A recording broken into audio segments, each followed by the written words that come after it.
Hey guys, it's Tim with TB Ministries, and with me today is our special guest, Larry the Lava Lamp.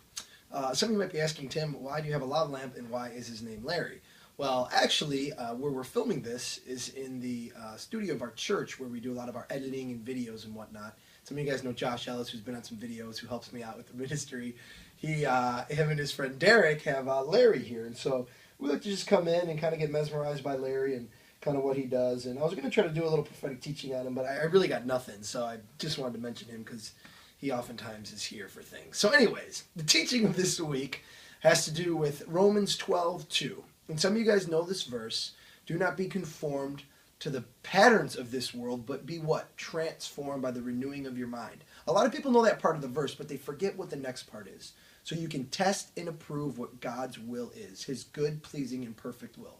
A lot of times we go through life and it's like, well, if it's God's will, and we really don't have a clue what God's will is.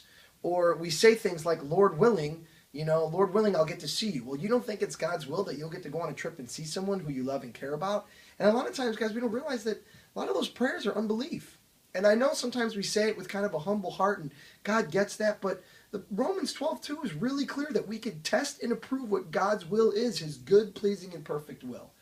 Okay, and you guys hear me talking about a lot of times, man. I was reading it today, Jesus in the story of the leper. Okay, the leper came to him and said, Lord, if you're willing, make me clean. Okay, and Jesus says, I am willing, be clean. And Jesus touched him and he was healed instantly.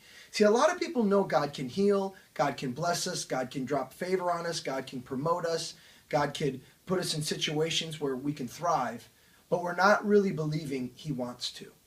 Okay, the reality is, guys, God wants to bless you. He wants to favor you. It doesn't mean everything's going to be easy. It doesn't mean you're not going to get persecuted. I've gone through a lot of persecution. Okay, but persecution is often viewed by the lens in which you look at it.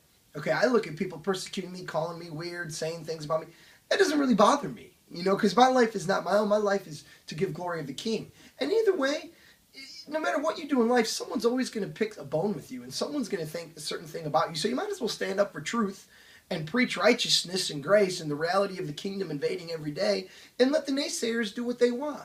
Okay, because ultimately their voice isn't the voice that you're going to stand in front of. It's the voice of Jesus Christ that you're going to stand in front of. And I don't know about you, but when I get there, I want to be able to stand before the Lord and say, man, I gave it all I had.